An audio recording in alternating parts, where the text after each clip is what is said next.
Hey everyone, it's Michael. I hope you're doing well today. I have a review here for Dragon Ball Z Tree of Might, which is the other 1990 movie. It was a good year for Dragon Ball Z fans, the same year as the previous film, World's Strongest. It's about an hour long. The Tree of Might is a movie that, once again, like the previous two films, I had never seen growing up. I had seen a lot of this film in the intro, Rock the Dragon, and I think even the regular, American broadcasts on Brad Falconer did. You used to see a lot of clips from this movie in the intro to Dragon Ball Z episodes on TV and VHS, which I thought was kind of cool here in the US.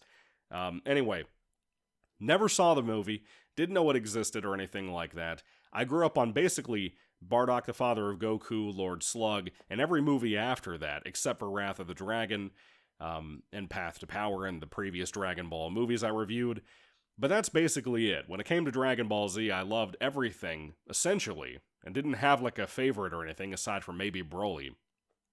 Tree of Might is, to me, in some ways, it's a step down from the previous film, World's Strongest. I think the animation and the art style is still just as good as World's Strongest, but it's also not amazing. The settings, the locations, the art, backgrounds and stuff, I want to say, the concept itself is not the best compared to something like World's Strongest, but I do think this is a step above Dead Zone, for sure. Easily, no doubt about it. Basically, Tree of Might is about a group of aliens that come to Earth. We'll get to the look of one of them in a moment. You probably saw it on the poster a little bit, and you probably know about it, but I'll get into that in a little bit. A group of aliens come to Earth to plant this seed to create this Tree of Might that creates fruit that essentially will make a fighter, or whoever eats it, fighter or not, very much stronger compared to what they already were. And they have a leader named Turles, or Turles. A lot of people discuss how to say his name in English. Who gives a shit? I'm going to call him Turles. Basically, he looks just like Goku. He looks just like Goku.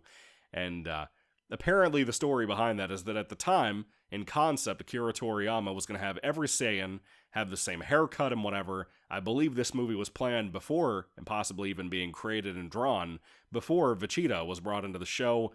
I could be wrong about that. I don't know. This is a pre-Vegeta film, from what I can tell. He's not in it, or anything like that. But it's kind of cool seeing Goku fight Dark Goku before Goku Black ever existed. He doesn't sound like Goku. They don't have Sean Schemmel do the voice, as far as I know. The cast were all good, especially the guy playing Turles. But anyway, back to the plot, though. This Tree of Might will destroy the Earth, because every planet it gets planted on, it basically sucks in every resource, every piece of life, until it destroys that thing. And this film was very ecological in that way, which I thought was kind of weird.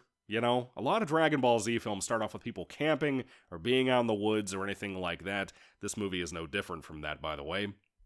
Essentially, at one point, we know that basically everybody's camping. There's a forest fire, which wastes a lot of time in this movie.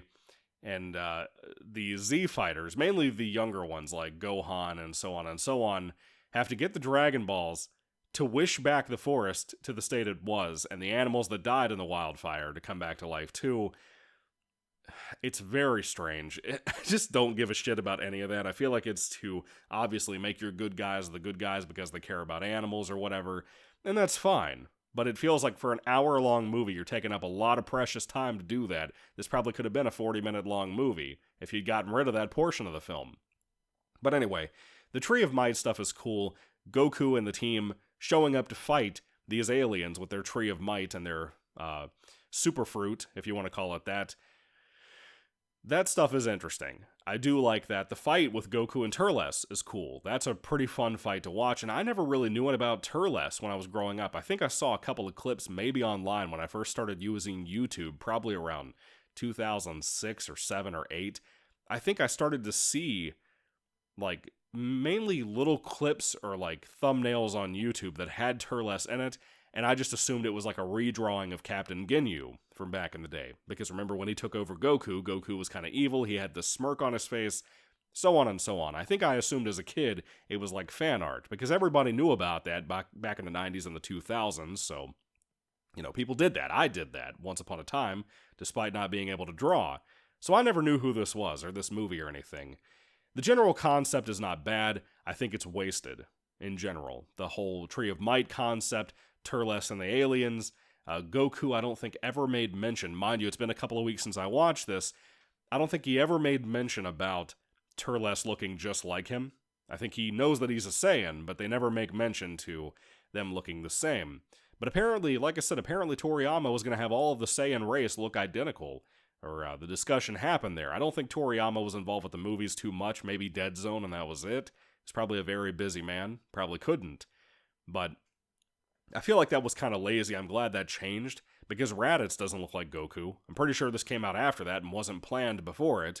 A couple of years before this is when Dragon Ball Z started, so how would that be possible? Anyway, I think what we got with the Saiyans was better. I don't care if we have long-haired Saiyans like Raditz, or kind of short spikies like Vegeta, or completely bald like Nappa. It doesn't matter to me. They're all fun, pretty much. But that's really all I have to say about this film. There's not really much else to say. I guess I could go to the music now that I think about it. Of course, I watched the US broadcast version, like I always do, and it was mediocre. It was mediocre, just like in the quality of Dead Zone. Like I said about World's Strongest, the previous film, I do think that movie had a little bit of an improvement on some of the music, because of the sci-fi elements and concept of that movie.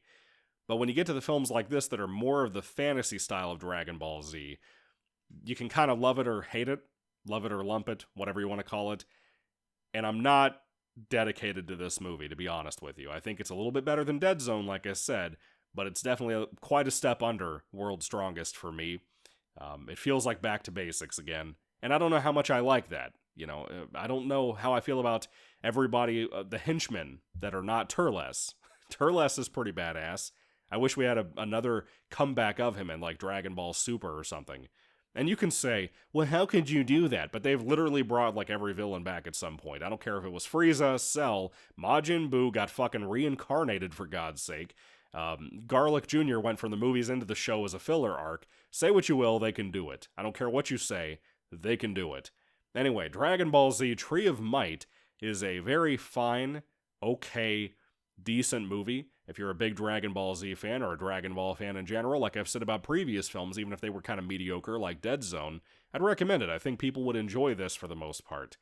It's got some moments. It's kind of one of those movies that you could show this to your dad if he likes, like, some things you watch, like animated-wise. If he likes martial arts and stuff, you could show this to him and not have to go out of your way to explain aliens and Super Saiyans and Power Blast and Ki Blast. You wouldn't have to go out of your way to explain so much shit, especially when you watch a Dragon Ball Z film and Goku goes through like 2 or 3 stages of Super Saiyan and having to explain to your dad why his hair color and length changed and why there's lightning and shit sometimes. Makes it simpler, right? Anyway, Dragon Ball Z Tree of Might. Check it out if you're a fan of the show or manga or anything like that, the franchise. I think you'll like it. It's not a huge recommendation, but it's, recommended to the right people, I would say. This is not, and I do want to repeat this too, I haven't thought about saying this in the previous reviews, Dead Zone, Tree of Might, and World's Strongest I don't think are good entry points to Dragon Ball Z for somebody who's kind of new to it, who's experimenting with the films before they get into the shows. I really think maybe Bardock, the Father of Goku, which is technically the next movie, but it was a TV movie, that or Lord Slug really to me are the best intro movies to somebody who has a general somewhat knowledge of Dragon Ball Z, and maybe even if they don't, if they want the actual feel and they're an open-minded young person to try out this stuff as anime or whatever, Lord Slug and Bardock, the Father of Goku, are really the first place I'd put somebody to check out the show to get the tone and the feeling and the fights correct and the art style correct of Dragon Ball Z, and why people like myself from the 90s love it to death despite it being a thing from the 80s and sort of the 90s for Japan. Anyway, what did you think about the film? I'd love to hear everything you have to say about it down in the comment section down below. Thank you all for watching, guys. God bless you all. Catch you later, and goodbye.